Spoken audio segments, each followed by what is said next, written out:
अस्सलाम वालेकुम, नमस्कार, सत श्री अकाल एंड गुड इवनिंग। मैं हूँ आरज़ू काज़मी और आप हमेशा की तरह से देख रहे हैं भेजा फ्राई। जी हाँ, भेजा फ्राई के नए एपिसोड के साथ हम हाज़िर हैं और इससे पहले कि हम चलें अपनी न्यूज़ की तरफ, आप सबसे रिक्वेस्ट है कि जिसने भी चैनल को सब्सक्राइब नहीं किया है, वो प्लीज़ चैनल को सब्सक्राइब करना ना भूलिएगा। बेल आइकॉन को भी क्लिक कर दीजिए ताकि जैसे ही कोई नई वीडियो आए, आप तक फ़ौरन इत्तला पहुँच जाए।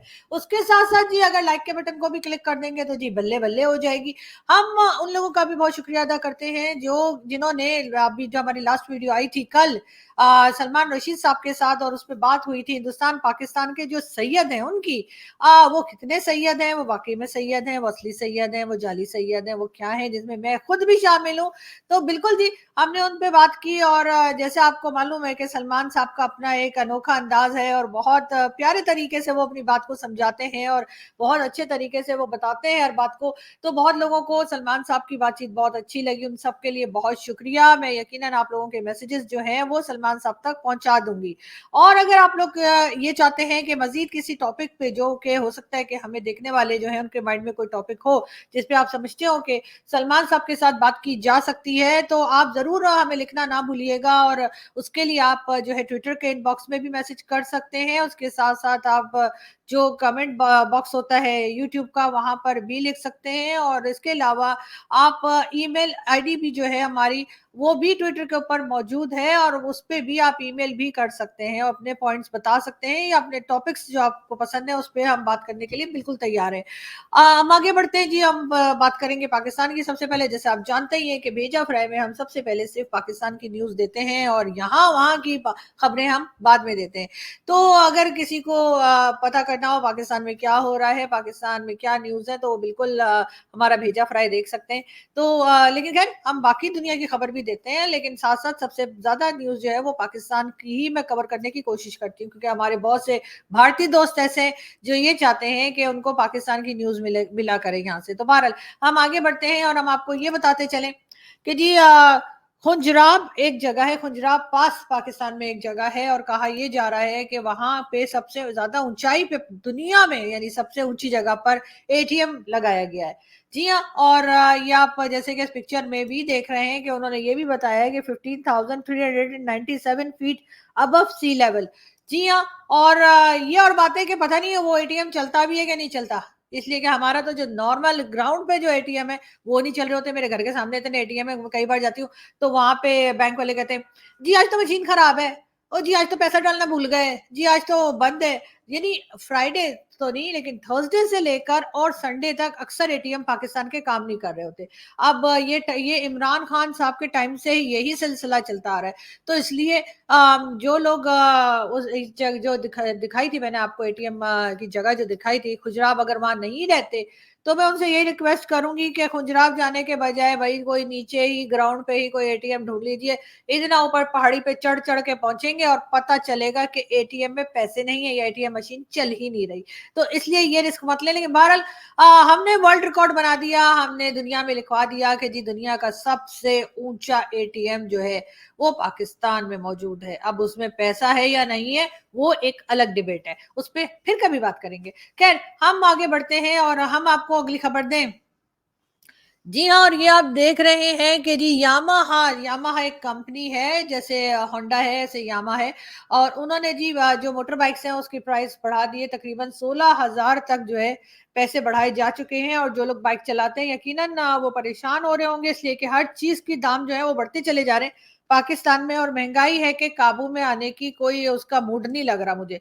मगर ये जरूर है कि आईएमएफ के सामने हम फिर जाने के लिए तैयार हैं और हमें हमारा बहुत सारा, आप जानते हैं जो खर्चा पानी है, जो हमारा बहुत सारे हमारे इश्यूज हैं वो हमारे वर्ल्ड बैंक और आईएमएफ के जरिए ही हल होते हैं। खैर थोड़ा बहुत चाइना भी कर देता है लेकिन खैर वर्ल्ड बैंक और आईएमएफ के सामने तो हम रहते ही हैं। अब जो लोग मोटर बाइक चलाते हैं, जिनके पास गाड़ियां नहीं है और मोटर बाइक खरीद रहे हैं या खरीदने वाले हैं, उनके लिए बहरहाल ये कोई अच्छी खबर नहीं होगी। लेकिन बहरहाल मोटर बाइक जो है उसके प्राइस भी बढ़ने जा रही है पाकिस्तान में। पाकिस्तान में जी ये भी कहा जा रहा है कि जी कंस्ट्रक्शन की जाएगी मिनी डैम की, जो अप्रूव कर दिए गए हैं। जी हाँ, डैम की बहुत कमी है। पाकिस्तान में वैसे तो खैर इमरान खान के टाइम पे इमरान खान ने पता नहीं 3,000 के 300 कितने डैम बनाने के का दावा भी किया था, मगर वो शायद सिर्फ इंटरनेट पे बने हुए थे। लेकिन अब ये कहा जा रहा है कि तकरीबन जो है 6 डैम जो है वो बनाए जाएंगे, और उससे हो सकता है कि पाकिस्तान का जो एक वाटर इशू जो रहता है पाकिस्तान में, शायद वो कुछ कंट्रोल में आए, कुछ बेहतरी आ जाए उसकी। उसके साथ साथ जी पाकिस्तान इंपोर्ट कर रहा है 100 के 160 के करीब चाइनीज इलेक्ट्रॉनिक बसेस। जी हाँ, यानी कि चाइनीज इलेक्ट्रिक बसेस जो है वो पाकिस्तान में लाई जाएंगी 160 के करीब। चले ले आए, फर्ज करिए ले आए, फर्ज क्या करें, समझे ले ही आए। जब कह दिया ला रहे हैं तो फिर ला रहे हैं, उसके ऊपर जो है वो हमें शक वक करने की जरूरत नहीं होनी चाहिए। मगर बात सारी ये कि इलेक्ट्रिक कहाँ से लाएंगे, इसलिए कि बसेस तो चाइना दे देगा, 160 बसेस जो है वो चाइना दे देगा इलेक्ट्रिक बसेस, चलो भाई पाकिस्तान को दे दो। मगर उनको चलाने के लिए जो बिजली चाहिए होती है वो कहाँ से आएगी, ये नहीं सोच रहा कोई। और उसकी रीजन ये है कि इस कड़ाके की सर्दी में भी, यानी कड़ाके की सर्दी क्या होती है, यानी जिसमें ये वाली सर्दी, इस सर्दी के मौसम में भी लोड शेडिंग हो रही है। सर्दी के मौसम में भी लाहौर और इस्लामाबाद और कराची और कई दूसरे शहरों में लोड शेडिंग रोज हो रही है। यानी रोजाना लोगों के घर में बिजली नहीं होती है, और कई कई घंटे जो है लोग ऐसे अंधेरे में बैठे रहते हैं। जिनके पास मतलब कोई और सिस्टम नहीं है वो जाहिर अंधेरे में ही बैठेंगे ना। लेकिन बात सारी ये कि इलेक्ट्रिक बसेस आप ले तो आएंगे, उनको चलाएंगे कैसे, फूंके मार के, या किसी मौलाना साहब को बुलाएंगे कि मौलाना साहब इस पे कुछ पढ़ के फूंक दीजिए कि ये बसेस चलना शुरू हो जाए। वैसे भी मौलाना साहब तो आपको मालूम है ना, वो कहते जी हमें तो किसी साइंस में इसकी जरूरत ही कोई नहीं, हम उसके बगैर ही पाकिस्तान चला रहे हैं। मगर बात सारी है कि बहरहाल चाइना से ये बसेस लाई जा रही हैं, और उसके बाद क्या होगा, जैसे कुछ पता लगा हम आपको डेफिनेटली बताएंगे। आगे बढ़ते हैं, बात करते हैं थोड़ी आमिर खान की। आमिर खान की बेटी की शादी हुई है, लेकिन जो दामाद है उनको वो एक कच्चे और टी शर्ट में नजर आए या बनियान में नजर आए, पता नहीं क्या ड्रेस पहना था दूल्हा ने, मेरी तो समझ से बाहर है। चले, अगर आप बहुत भी कोई चेंज लाना चाह रहे हैं, बहुत आप अमीर हैं, बहुत आप स्टाइलिश हैं, बहुत आप अपर क्लास से बिलोंग करते हैं, वैसे हमारे यहाँ भी अपर क्लास कुछ ऐसी ही बावली सी होती है, लेकिन इतनी बावली भी नहीं होती जितनी आमिर खान के दामाद लग रहे हैं। लेकिन फिर भी आमिर खान पूरा अपना तैयार शैयार होके पगड़ शगड़ बांध के उसके साथ खड़े रहे। बेचारे क्या करते, मजबूरी है। मगर उसको पूछ लेते, अरे उस आमिर खान ना सही, आमिर खान के समधी यानी कि जो दूल्हा था उसके माँ बाप, उसके बहन भाई कोई तो होगा ना, तो वो ही उससे पूछ लेते हैं कि बेटा ये तुम क्या पहन कर जा रहे हो अपनी खुद की शादी में।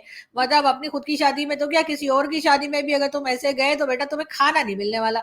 लेकिन खैर कोई बात नहीं, जिसे कहते हैं बड़े बड़े देशों में ऐसी छोटी छोटी बातें होती रहती हैं। लेकिन बहरहाल ये एक नया ट्रेंड जो है वो यकीनन आमिर खान और उनके दामाद ने इंट्रोड्यूस कराया है। और मुझे डर ये है कि कहीं पाकिस्तान में भी ना शुरू हो जाए और हम किसी शादी में जाएं तो दूल्हा जो है वो हमें कच्चे बनियान में बैठा हुआ दिखे, तो हो भी सकता है वैसे, इसलिए कि हमारे लोग इतना ज्यादा कॉपी करते हैं बॉलीवुड को, या बॉलीवुड के एक्टर्स की जो भी उनकी एक्टिविटीज होती है उनको इतना ज्यादा हमारे यहाँ कॉपी किया जाता है पाकिस्तान में, कि शायद इतना तो भारत वाले भी कॉपी नहीं करते।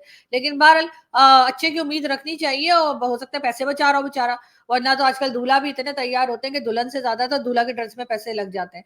मगर ऐसा भी नहीं होना चाहिए कि बिल्कुल ही वो हमारे यहाँ जैसे बोलते हैं ना, सर झाड़ मुंह पहाड़ उठ कर आ गए। अब सर झाड़ मुंह पहाड़ का क्या मतलब है, ये मैं आप लोगों को नहीं बता सकती, नहीं समझा सकती। इसका मतलब है कि बस जैसे बैठे थे वैसे का वैसा मुंह लेके आ गए, तो इसको कहते हैं सर झाड़ मुंह पहाड़। तो खैर अब देखते हैं कि इसके ऊपर खैर लोग बहुत कमेंट कर रहे हैं। पाकिस्तान में तो खैर बड़ी वाह वाह की जा रही है, लोग कह रहे हैं वाह देखो कितना सादा दूल्हा है, और कई लोग आमिर खान को वाह वाह कर रहे हैं कि देखें दूल्हा ने किस किस्म का हुलिया बना के रखा था, फिर भी आमिर खान कितने खुश खुश खड़े में। और इसका साफ मतलब ये है कि बेटी की खुशी इंपॉर्टेंट है और बेटियों को इंपॉर्टेंस देनी चाहिए। बिल्कुल जी, बेटियों को इंपॉर्टेंस देनी चाहिए, लेकिन बेटियों को थोड़ी सी अकल भी देनी चाहिए कि जिससे शादी कर रही है उसे कहें बेटा कपड़े तो पहनाओ। लेकिन खैर कोई बात नहीं, हम आगे बढ़ते हैं और अगली न्यूज की तरफ चलते हैं।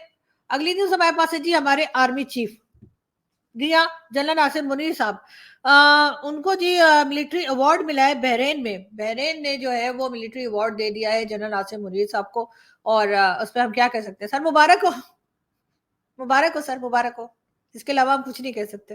खैर कहना भी नहीं चाहिए, बहुत खुशी हुई, मुझे तो बहुत ही खुशी हुई, उफ मैं तो बलाएं ले लेकर थक गई हूँ। खैर कोई बात नहीं, हम आगे बढ़ते हैं और हम आपको ये भी बताते चलें कि ये आपको एतजाज एहसन साहब दिखाई दे रहे हैं। इत्तेजाज एहसन साहब जो कभी पीपल्स पार्टी का हिस्सा थे और अब वो इमरान खान के साथी बन चुके हैं। उनका कहना ये है, दुनिया हजरत ईसा का हाँ, दुनिया हजरत ईसा का इंतजार कर रही थी, जबकि नून लीग फाइज ईसा का इंतजार कर रही थी, यानी कि जस्टिस काजी फाइज ईसा का इंतजार कर रही थी। अब इसमें क्या मतलब है एतजाज अहसन साहब का, वो तो खुद ही बता सकते हैं, लेकिन हाँ उनका ये जरूर मतलब होगा कि जस्टिस काजी फाइज ईसा के आने से पीएमएल-एन जो है वो काफी मजबूत हुई है, और उनका ख्याल ये है कि अब जो है उनको इलेक्शन जीतने में आसानी रहेगी, और एक एक करके उनके सारे कैंडिडेट्स जो है उनके पेपर्स मंजूर हो जाएंगे। और इमरान खान का, जैसे कि आप जानते ही हैं कि आजकल खान साहब की जो है वो मुसीबत आई हुई है और मुश्किलों में फंसे में, लेकिन उसके साथ साथ इमरान खान के लिए एक नई प्रॉब्लम और आ गई है, और ये कि तोशा खाना केस में इमरान खान और उनकी अहलिया बुशरा बीबी पे फर्द जुर्म आयद कर दी गई है। जी हाँ, इमरान खान और उनकी जो अभी इस वक्त उनकी वाइफ है, इसलिए कि खान साहब तो इतनी तेजी से बीवियां बदलते हैं ना, तो बताना पड़ता है कि जी अभी करंट वाइफ जो है उनकी, जी हाँ बुशरा बीबी, उनके ऊपर जी फर्द जुर्म आयद कर दी गई है तोशाखाना केस में। इसके अलावा जो दूसरे केसेस इमरान खान और बुशरा बीबी पे चल रहे हैं, उसका फैसला भी जल्दी आने की उम्मीद की जा रही है, इसलिए कि किसी ना किसी तरीके से एस्टेब्लिशमेंट और उसके साथ साथ इस वक्त की जो गवर्नमेंट है वो यही चाहती है कि इमरान खान को इलेक्शन से बाहर रखा जाए। वैसे ये बात भी मुझे कुछ समझ में नहीं आती, इसलिए कि इलेक्शन तो आपकी मर्जी से होते हैं, रिजल्ट भी आपकी मर्जी से आता है, दुनिया चाहे जिसको मर्जी वोट दे दे, लेकिन आएगा वही जिसको भाई लोग चाहेंगे। तो फिर आखिर भाई लोग इतना घबरा क्यों रहे हैं? भाई लोग आखिर इमरान खान को हिस्सा क्यों नहीं लेने दे रहे इलेक्शन में? और भाई लोग को इतनी क्या टेंशन है? जैसे पहले करते रहे, जैसे इमरान खान को लाए थे, जबकि इमरान खान भी 2018 में नहीं लगता था कि इमरान खान आ सकेंगे, लेकिन भाई लोगों ने चाहा और भाई लोग ले आए। तो इसी तरीके से उससे पहले नवाज शरीफ से पहले बेनजीर भुट्टो से पहले जितने भी प्राइम मिनिस्टर रहे, सबके सब पाकिस्तान मिलिट्री और पाकिस्तान एजेंसीज की मर्जी से ही आए और हटाए गए। तो अब आखिर ऐसा कौन सा नया काम हो गया है जिसकी वजह से इमरान खान के ऊपर एक के बाद एक केसेस बना के अंदर रखने की कोशिश की जा रही है? इसलिए कि अभी भी तो वही काम कर लीजिए ना, मतलब आपका तरीका वारदात तो वही है ना जो पहले रहा है, यानी कि जो मर्जी जिसको मर्जी वोट पड़े, लेकिन आएगा वही जिसको भाई लोग चाहेंगे। खैर हम आगे बढ़ते हैं, और हम आपको ये भी बताते चले कि जी गोल्ड प्राइस जो है पाकिस्तान में, जी हाँ वो थोड़ा कम हो गया है, और तकरीबन 1900 पाक रुपीस जो है वो गोल्ड, एक तोला गोल्ड में सस्ता हो गया। खैर अब गोल्ड खरीदने वाले कितने लोग हैं ये तो खैर मैं नहीं जानती, लेकिन बहरहाल गोल्ड सस्ता हुआ है थोड़ा। मगर ये जरूर है कि लोगों लोगों को जो है वो अब बेवकूफ अब बनाया नहीं जा सकता, जिस तरह से हमारे यहाँ इलेक्शन का एक सिलसिला चल रहा है, और नवाज शरीफ साहब एक के बाद एक के बाद एक के बाद नवाज शरीफ साहब हर केस से बाहर हो गए। यहाँ तक कि उनके ऊपर इमरान खान के जमाने में जी ये भी इल्जाम लगा था, और ये भी उनके ऊपर लगाया गया था कि वो अब जो है इलेक्शन में हिस्सा नहीं ले सकते। लेकिन एक बार फिर जो कहते हैं ना कि जिसको स्टेब्लिशमेंट चाहे उसे कौन चखे, जी हाँ। तो बिल्कुल नवाज शरीफ साहब को जो है वो सुप्रीम कोर्ट ने उनकी लाइफ टाइम डिस्क्वालिफिकेशन जो थी उसको कैंसिल कर दिया है, और अब नवाज शरीफ साहब जो है बिल्कुल धुले धुलाए, और जिसे कहते हैं ना कि गंगा नहा के सारे पाप धो के जो है वो बाहर आ चुके हैं, और अब वो हिस्सा ले सकते हैं इलेक्शन में, और वो भी ले सकते हैं। इनके साथ साथ जहांगीर तरीन खान साहब को भी डिस्क्वालीफाई किया गया था लाइफ टाइम के लिए, और कहा गया था कि वो इलेक्शन में हिस्सा नहीं ले सकते। जी हाँ, जहांगीर तरीन खान साहब वही जो इमरान खान के बड़े फेवरेट थे, इमरान खान के लिए लोगों को जहाजों में भर भर के लेकर आते थे, और उसके बाद इमरान खान की पार्टी ज्वाइन करवाते थे। बड़ा पैसा लगाया उन्होंने 2018 में इमरान खान के इलेक्शन में, और बाद में इमरान खान के साथ उनकी कोई 36 का आंकड़ा हो गया, तो इसलिए वो साइड पर हो गए। तो बहरहाल जहांगीर तरीन खान साहब के साथ नवाज शरीफ साहब भी जो हैं वो अब इलेक्शन में हिस्सा ले सकते हैं, और उनके ऊपर जितने भी केसेस थे वो सब खत्म कर दिए गए। खैर वो जो कहते हैं ना कभी के दिन बड़े कभी की रातें, तो हो सकता है कुछ टाइम के बाद, कुछ साल बाद हम यही चीज इमरान खान के लिए भी देखें कि सारे केसेस में से इमरान खान जो है वो बिल्कुल ऐसे निकल आए जैसे कभी कुछ हुआ ही ना हो। लेकिन बहरहाल पाकिस्तान में इसी तरह से काम होता है, यही सिलसिला चलता है, किसी को अच्छा लगे या ना लगे, लेकिन इस वक्त भी पाकिस्तान को चलाने वाले, पाकिस्तान की डोर जिनके हाथ में है वो बहरहाल पॉलिटिशियंस नहीं है। जो इस वक्त पॉलिटिशियंस आपको नजर आ रहे हैं, चाहे वो अनवारुल हक काकड़ हो, चाहे वो मुर्तजा सोलंकी हो, चाहे वो कोई भी दूसरा मिनिस्टर हो, वो बहरहाल एक तरह से पपिट ही है, और इनकी डोर किसके हाथ में मुझे क्या पता। आप लोग ही अंदाजा लगाइए, और मुझे यकीन है कि जो हमारी ऑडियंस है जो हमें सुन रही है वो यकीनन इस बात का एकदम सही अंदाजा ही लगाएगी। खैर हम आगे बढ़ते हैं, और आगे बढ़ते हम आपको देते हैं जी अगली न्यूज, और जी ये आपको नजर आ रहे हैं चौधरी निस्सार। चौधरी निसार जो कि पीएमएलएन के मेंबर रहे हैं, मिनिस्टर भी रह चुके हैं, उनका क्या अब आजकल थोड़ी नाराजगी चल रही है उनकी। उनका कहना ये, नून लीग मेरे हाथों में पैदा हुई और पली बड़ी, बच्चों के सामने हाथ बांध कर खड़ा नहीं हो सकता। जी हाँ, उनका इशारा यकीनन मरियम नवाज की तरफ है और चौधरी निसार का कहना यह है कि वह हाथ बांध कर मरियम नवाज या किसी के भी आगे खड़े नहीं हो सकते। और बात तो खैर ठीक कह रहे, जाहिर है वो एक सीनियर पॉलिटिशियन है और उन्होंने ही पीएमएलएन का शुरू के दिनों में पीएमएलएन को ज्वाइन किया था और जितना भी पीएमएलएन ने तरक्की की है वो उन्हीं के टाइम में की है। तो ये करना कि जी दूसरों के आगे या अपने सामने के बच्चों के आगे हाथ बांध के खड़े वो नहीं हो सकते, ये उन्होंने एकदम ठीक बात की है। बहरहाल हम देखते हैं कि कब तक ये सिलसिला रहता है और कब दोबारा से चौधरी निसार किसी पार्टी का हिस्सा बनते हैं।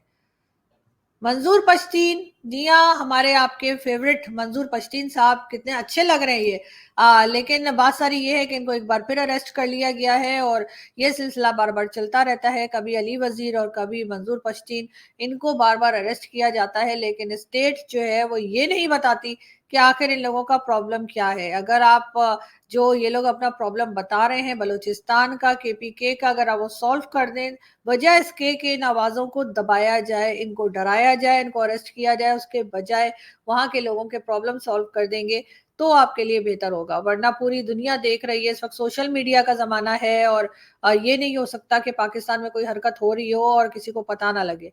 ये बात यकीनन हमारे जो लीडर्स हैं या हमारे जो पॉलिसी मेकर्स हैं उनको यकीनन याद रखनी चाहिए और याद रखनी भी होगी, वरना तो इसी तरीके से यही सिलसिला जो है वो चलता जाएगा।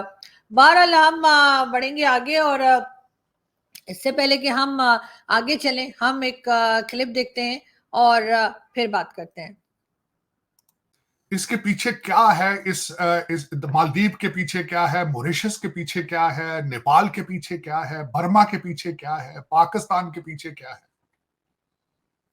दर हकीकत इसके पीछे करप्शन की स्टोरियां हैं। वो करप्शन कहां से हो रही है? वो चाइना पैसे दे रहा है। आपने देखा होगा वहां पे नए प्रेसिडेंट मोहम्मद मोइज साहब आए हैं और उन्होंने, वो चाइना के सपोर्टर हैं, एक हफ्ता वो चाइना रहकर आए। फिर मोदी साहब को वो दुबई में मिले साइड लाइंस पे, जब वो वहां पे एनवायरनमेंट की जो जिसमें गए थे, और बार बार इसरार कर रहे हैं कि जी अपनी भारतीय मिलिट्री को यहां से निकाला जाए। मैं वो बताना चाहूंगा कि ये जो अभी रिसेंट वाकया हुआ है, इसके पीछे अवामिल क्या है। एक तो आपको ये समझ लेना चाहिए कि ये मालदीव के 20-20 साल के लौंडे लपाड़े थे जिन्होंने ये वारदात शुरू की है। 3 मिनिस्टर थे, बिल्कुल अभी दाढ़ी मूछे भी नहीं उनकी आई। 2 तो खवातीन है और एक वो बच्चा सा है, हसन रेहान उसका क्या नाम है, इस तरह का कोई नाम है, मैंने उसको तफसील में देखा। छोटे छोटे बच्चे कहते हैं जी यूथ मिनिस्ट्री के मिनिस्टर थे। भाई इनको जब मिनिस्ट्रियां या इस तरह के टाइटल देते हो तो इनसे कोई अंगूठे लगवा लो कहीं से 4, या इनको एक दिन की ट्रेनिंग दे दो कि एथिक्स क्या होते हैं। इन्होंने मोहम्मद मोईद यूसुफ की गुड बुक्स में आने के लिए, चाइना का जो एजेंडा है उसको प्रमोट करने के लिए इन्होंने कहा है कि चलें जी इस पे हम कैपिटलाइज करते हैं। मोदी साहब जो गए हैं लक्षपति अपने वहां पे बीच पर, तो वहां पे गए इन्होंने उल्टी सीधी उसको, बल्कि रेसिस्ट किस्म की ट्वीटें की जो कि बहुत वायरल हुई। मैं समझता हूं उसका बल्कि फायदा मोदी साहब को हुआ इलेक्शन में। इलेक्शन का साल चल रहा है और उसमें मोदी साहब को बल्कि उसका फायदा हुआ बहुत। अब इन्होंने एक नेशनल मालदीव का एक एम्बेरसमेंट की, दुनिया ने देखा कि कितने इमेच्योर हैं। अब मैं थोड़ा सा ये बताना चाहूंगा कि मालदीव हकीकत इसकी है क्या। ये 1968 में आजाद हुआ है। पहले डच कॉलोनी थी, फिर ये ब्रिटिश कॉलोनी बनी और अभी भी कॉलोनी टाइप ही है। वहां पे गोरे गाड़ियां आते हैं, इन्होंने सर्वे कर रखा है, टूरिज्म पे चल रहे हैं। गोरे आते हैं तो कहते हैं जी वो $2500 स्पेंड करते हैं। भारत बहुत ज्यादा टूरिस्ट जाते हैं लेकिन वो $750 देते हैं। ये सर्वे है वहां का। 70% उनका डेट्स जो है ओन बाय चाइना। अभी रिसेंटली चाइना ने उनको $1 बिलियन दिया है मुख्तलिफ जजीरों के दरमियान ब्रिज बनाने के लिए और घर बनाने के लिए। वो कहाँ ब्रिज बनेगा, कहाँ घर बनेंगे, वो तो सारा कुछ दुबई जाएगा, लंदन जाएगा, वो वहां जा रहा है। $92 मिलियन जो है वो हर साल मालदीव चाइना को अपने कर्जे जो वापस देने उसकी शक्ल में देता है, जो उनके टोटल बजट का 10% हिस्सा है। चाइना के साथ ये 452 मिलियन डॉलर सालाना ट्रेड करते हैं। कोई इतना बड़ी पॉपुलेशन भी नहीं है उनकी, लेकिन आपने देखा होगा थोड़ा वो आपने देखा उनकी जो लड़कियां औरतें हैं सर लपेट के फिर रही हैं। मौलवी साहब जो मोहम्मद मोईज साहब हैं वो भी दाढ़ी वाड़ी रख के फिर रहे हैं। माइंडसेट उनका मुझे तो को पूरा समझ नहीं आया, लेकिन इस वक्त वो चाइना और टर्की की तरफ जो है ज्यादा लीनिंग है। अब जो मैंने आपको बताया कि इस वक्त क्योंकि चाइना के पुर्जे निकल आए हैं, 4 पैसे बना लिए उन्होंने, तो वो अब नेपाल में भी घुस के वहां पे शरारतें करते हैं, पैसे उनको देने के चक्कर में होते हैं। और आपने देखा है एस्टेब्लिशमेंट जो कि ब्यूरोक्रेसी है, वो करप्शन हर जगह जहां अपॉर्चुनिटी मिलती है वो टांका लगा लेते हैं। यही हालत बर्मा के अंदर है, नेपाल के अंदर उन्होंने बड़ी इन्वेस्टमेंट कर रहे हैं मुसलसल सियासी पार्टियों को जो करप्ट सियासतदान उनको पैसे लगाते हैं। तो दर हकीकत ये अपने जो कंट्री खासकर जिस तरह मालदीव है पाकिस्तान की तरह अपनी जियोग्राफिक लोकेशन को बेचता है। इंडियन ओशन पर इसकी लोकेशन है, साउथ वेस्ट है इसकी लोकेशन भारत से। और क्योंकि इस वक्त आपको साउथ चाइना सी के अंदर जब से ताइवान का इशू बन रखा है, तो इनको भी ख्याल आया कि क्यों ना हम अपनी लोकेशन बेचें। तो ये भी चाइना में अगला श्रीलंका बनने की कोशिश कर रहे हैं। लेकिन अब इस पे करना क्या चाहिए था भारत को मेरी नजर में? एक तो इग्नोर करना चाहिए क्योंकि मालदीव का तो इतना बड़ा स्ट्रेचर ही नहीं है, बल्कि इसका स्ट्रेचर बड़ा कर देंगे, इसको रिस्पॉन्ड देंगे। दूसरी, वहां पे मिलिट्री बार बार ये शोर करते हैं कि मिलिट्री अपने निकाल दें। ये इनको पता नहीं है कि मिलिट्री है क्या। भारत की मिलिट्री ज्यादातर हेलीकॉप्टर पायलट है और आरजू वो इमरजेंसी सर्विसेज प्रोवाइड करते हैं, मेडिकल। इनके पास अपने तो हालात खराब है, इंफ्रास्ट्रक्चर मौजूद नहीं है। और दूसरी भी जो कुछ थोड़े बहुत जो दूसरे फौजी और नेवी के लोग हैं वो इनको ट्रेनिंग देने के लिए वहां पे मौजूद है। ज्यादा नहीं है, 100-150 लोग हैं वहां पे। भारत को ये चाहिए कि वो अपने लोगों को वापस बुला लें और इनको कहें भाई अगर आपने हम किसी हमारी प्राइवेट कंपनी के साथ आप डील बना लें, अगर आपको पायलट चाहिए तो हम तनख्वाह पे भेजेंगे, आप उनको हायर कर लें। तो इनको अकल टकाने आ जाएगी और इन चीजों के बगैर वहां पे ना को वेस्टर्न टूरिस्ट जाएगा जो जिनको पता होगा कि वहां पे अगर हार्ट अटैक होगा तो क्या बनेगा। तो ये देखा जाए तो ये इसको इस तरीके से हैंडल करना चाहिए कि इनको लाइमलाइट में न लाया जाए, इग्नोर किया जाए। लेकिन आज इन्होंने किया है कि उन 3 मिनिस्टरों को सस्पेंड तो कर दिया है, लेकिन अब देखें उनको रिमूव करते हैं कि नहीं करते। लेकिन वो जो प्रेसिडेंट वहां पे जो नई रजीम आई है, दे आर एंटी इंडिया, और ये ट्रेंड जो है जी। और ये थे साजिद तारड़ साहब जो बता रहे थे कि जिस तरह से मोदी जी का, यानी कि अगर हम प्राइम मिनिस्टर मोदी की बात करें, वो टूरिज्म को जिस तरह से प्रमोट कर रहे हैं भारत की, और उसके बाद कई लोगों को जो है बहुत बुरा लग रहा है। और मालदीव और कई जगह की कंट्रीज जो है वो तरह तरह की बातें कर रही हैं या मोदी जी के अगेंस्ट बात कर रही हैं, उस बारे में साजिद तारड़ साहब बता रहे थे। लेकिन जी मैं तो यही कहूंगी कि मैं तो हमेशा से पाकिस्तान में कहती रही हूँ कि चाहे वो यूएई हो, दुबई हो या वो इंडिया हो, वहां से पाकिस्तान को भी सीखना चाहिए कि किस तरह से अपने टूरिज्म को जो है वो हम प्रमोट कर सकते हैं, बेहतर बना सकते हैं। सिक्योरिटी को, जाहिर है सबसे पहले सिक्योरिटी हमें ठीक करनी पड़ेगी पाकिस्तान की, तभी कोई पाकिस्तान आने की सोचेगा। वरना ऐसा नहीं है कि पाकिस्तान में भी जगहें हैं, बड़ी अच्छी खूबसूरत जगहें, लेकिन वहां पर जैसा कि मैंने कहा कि सिक्योरिटी के कुछ ना कुछ खतरे रहते हैं, जिसकी वजह से लोग नहीं आते या आने की हिम्मत नहीं करते या आना नहीं चाहते। वो सबसे पहले पाकिस्तान को करना होगा। लेकिन खैर, बात हम भारत की कर रहे थे, तो भारत की तो हमेशा से ही ये है कि वहां पे बहुत ज्यादा टूरिस्ट जाते हैं, बहुत ज्यादा टूरिज्म जो है वो पाकिस्तान को छोड़ दें अगर हम, और बांग्लादेश को भी जाने दें, और सबसे ज्यादा अगर इस रीजन में हम देखें तो सबसे ज्यादा टूरिज्म जो है वो भारत को मिलती है।